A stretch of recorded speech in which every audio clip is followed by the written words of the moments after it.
Assalamualaikum warahmatullahi wabarakatuh. Kami yang beranggotakan Ahmad Yoga Pratama, Riu Uma Mubarak, Fajar Adi Pratama, dan Fiona Violeta. Kami merupakan mahasiswa Sistem Informasi UIN Raden Fatah Palembang, dan pada kesempatan ini kami akan mempresentasikan penelitian berjudul Kualitas Pembelajaran Daring di Era Digital. Untuk hasil penelitian yang kami dapatkan, jumlah data responden ada 120 jawaban yang telah diisi oleh beberapa mahasiswa yang ikut berpartisipasi baik dari dalam kampus maupun di luar kampus. Hal ini sangat membantu untuk penelitian yang akan kami lakukan. Untuk hasil kuesioner, di sini kami menggunakan 4 variabel independen dan 1 variabel dependen. Untuk X1 yaitu seberapa mudah Anda menggunakan platform pembelajaran daring, misalnya LMS atau Zoom. Bisa kita lihat pada diagram pertama menunjukkan bahwa sebagian besar responden 41,7% di warna hijau merasakan kemudahan dalam penggunaan platform pembelajaran daring. Dan pada diagram kedua yaitu X2, apakah Anda merasa mendapatkan dukungan teknis yang memadai ketika mengalami masalah dengan pembelajaran daring?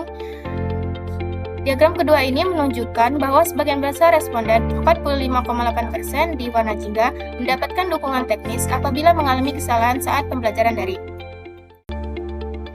Untuk diagram ketiga yaitu X3, bagaimana kualitas interaksi Anda dengan dosen selama pembelajaran daring? Bisa kita lihat bahwa sebagian besar responden 55,8% di warna hijau merasa interaksi dengan dosen saat pembelajaran daring tetap baik. Dan pada diagram keempat yaitu X4, apakah materi pembelajaran tersedia tepat waktu dan mudah diakses? Itu menunjukkan bahwa sebagian besar responden 45% di warna hijau setuju bahwa materi pembelajaran tersedia tepat waktu dan mudah diakses. Untuk diagram terakhir yaitu Y, seberapa puas Anda dengan pengalaman pembelajaran daring secara keseluruhan? Di sini bisa kita lihat hasilnya yaitu 9,2% merasa sangat puas di warna ungu, 35% merasa puas yaitu di warna hijau, 34,2% memilih netral yaitu di warna jingga, dan 18,3% merasa tidak puas di warna merah. Dan sisanya di warna biru menyatakan bahwa pembelajaran daring sangat tidak puas. Baik, untuk pengujian pertama adalah mencari UJT pada Smart PLS. Rumusan hipotesis ditulis, yaitu yang pertama H1 merupakan pengaruh X1 terhadap Y, H2 merupakan pengaruh X2 terhadap Y, H3 merupakan pengaruh X3 terhadap Y, dan H4 merupakan pengaruh X4 terhadap Y, dengan nilai signifikansi sebesar 5% atau 0,05. Dari hasil pengujian yang didapatkan, untuk pengujian hipotesis H1, diketahui nilai p-value pada X1 adalah 0,16. Nilai p-value berasal dari gambar ini pada kolom p-value yang ini. Karena pengaruh X1 terhadap Y sebesar 0,106 lebih besar dari 0,05, maka pengujian hipotesis H1 ini ditolak atau tidak diterima. Lalu untuk pengujian hipotesis H2, diketahui nilai p-value pada X2 adalah 0,618. Karena pengaruh X2 terhadap Y sebesar 0,618 lebih besar dari 0,05, maka pengujian hipotesis H2 ini ditolak atau tidak diterima. Untuk pengujian hipotesis H3, diketahui nilai p-value pada X3 adalah 0,002. Karena pengaruh X3 terhadap Y sebesar 0,002 lebih kecil dari 0,05, maka pengujian hipotesis H3 ini diterima. Lalu untuk yang terakhir, pengujian hipotesis H4, diketahui nilai p-value pada X4 adalah 0,001. Karena pengaruh X4 terhadap Y sebesar 0,001 lebih kecil dari 0,05, maka pengujian hipotesis H4 ini diterima. Dari hasil analisis pengujian hipotesis ini menggunakan UJT pada di atas, dapat disimpulkan bahwa variabel parsial yaitu X3 dan X4 berpengaruh dengan variabel terikat atau variabel Y. Sedangkan untuk variabel parsial X1 dan X2 tidak berpengaruh dengan variabel terikat atau variabel Y. Bagian yang selanjutnya yaitu menguji nilai F secara simultan di Smart PLS. Pengujian ini bertujuan untuk mengetahui ada atau tidaknya pengaruh simultan atau bersama-sama yang diberikan variabel bebas X terhadap variabel terikat Y. Dengan kriteria pengujian, jika nilai p-value lebih kecil dari 0,05, maka terdapat pengaruh simultan variabel x dengan variabel y. Dan yang kedua, jika nilai p-value lebih besar daripada 0,05, maka tidak terdapat pengaruh simultan variabel x dengan variabel y dengan signifikasi 5% atau 0,05. Diketahui pada tabel tersebut, nilai p-value pada x simultan adalah 0,00 yang terdapat pada gambar di atas. Dari pernyataan tersebut, pengujian uji f secara simultan diterima karena pengaruh x simultan terhadap y sebesar 0,000 lebih kecil dari 0,05. Dapat diasumsikan terdapat pengaruh variabel x1, x2, x3, dan x4 secara simultan terhadap variabel y. Melakukan uji R-square di Smart PLS.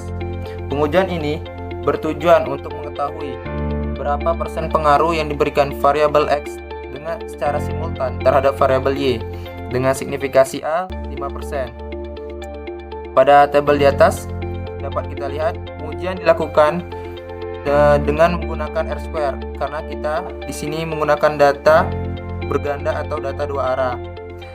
Diketahui R-square adjusted adalah 0,328. Dari pernyataan tersebut dapat disimpulkan pengaruh variabel x1, x2, x3, dan x4 secara simultan terhadap variabel y adalah sebesar 32,8%. Baik, nilai Z, kami mencari nilai Z ini menggunakan aplikasi Smart PLS.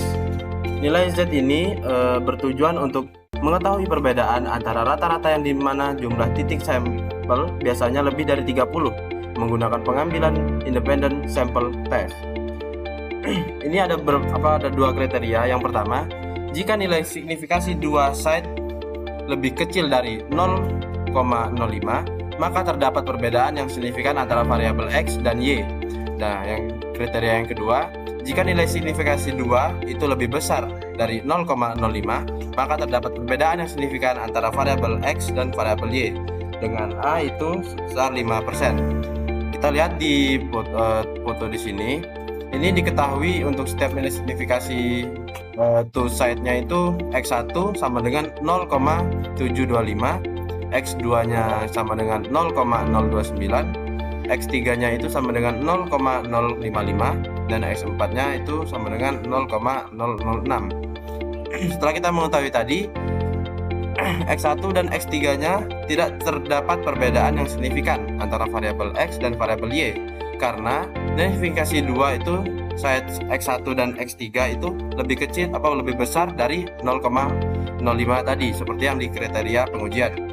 Dan sedangkan variabel X4 dan X2 terdapat perbedaan yang signifikan antara variabel X dan variabel Y karena nilai signifikannya itu 0,06 yang lebih kecil dari 0,05. Pengujian normalitas di Smart PLS. Normalitas ini bertujuan untuk menguji apakah data penelitian berdistribusi normal atau tidak, dikarenakan data merupakan two-tailed. Pengujian normalitas ini menggunakan Kolmogorov-Smirnov test. Ada dua kriteria pengujian di normalitas ini. Yang pertama, jika nilai signifikasi lebih besar dari 0,05, maka data penelitian berdistribusi normal. Dan yang kedua, jika nilai signifikasi lebih kecil dari 0,05, maka data penelitian tidak berdistribusi normal dengan A sama dengan 5%. Seperti gambar ini, signifikasi normalnya adalah 0,001. Nah, dapat disimpulkan nilai 001 itu lebih kecil dari 0,05. Maka data penelitian tidak berdistribusi secara normal sehingga tidak lolos pengujian normalitas. Untuk penggambaran data diagramnya berada di slide selanjutnya. Nah, ini merupakan gambaran dari data tadi. Kesimpulannya dari data yang kami olah yaitu tentang kualitas pembelajaran daring di era digital. Kemudian platformnya itu 41,7% responden merasa platform daring mudah digunakan. Dukungan teknisnya itu sebesar 45,8% responden yang menilai dukungan teknis netral menunjukkan ketersediaan tetapi belum optimal. Interaksi dengan dosennya itu sebesar 55,8%. Responden menilai interaksi dengan dosen baik. Ketersediaan materinya itu 45%. Responden setuju materi tersedia tepat waktu dan mudah diakses. Kepuasan keseluruhannya itu sebesar 35%. Responden merasa puas meski masih ada ruangan perbaikan. Nah, yang kita analisis statistiknya yaitu variabel interaksi dengan dosen yang merupakan X3 di sini dan ketersediaan materi yaitu X4 berpengaruh signifikan terhadap kualitas pembelajaran. Secara simultan, keempat variabel memberikan pengaruh sebesar 32,8%. Distribusi data tidak berdistribusi normal, signifikan 0,001 karena itu lebih kecil dari 0,05. Kesimpulannya, penelitian ini menunjukkan bahwa pembelajaran daring cukup mendukung kebutuhan mahasiswa, terutama dari aspek interaksi dengan dosen dan ketersediaan materi. Namun, perbaikan diperlukan pada aspek dukungan teknis dan kegunaan platform untuk menciptakan pengalaman pembelajaran yang lebih optimal. Terima kasih. Apabila ada salah, mohon dimaafkan. Hormat kami dari kelompok 3. Wabillahi taufiq wal hidayah. Wassalamualaikum warahmatullahi wabarakatuh.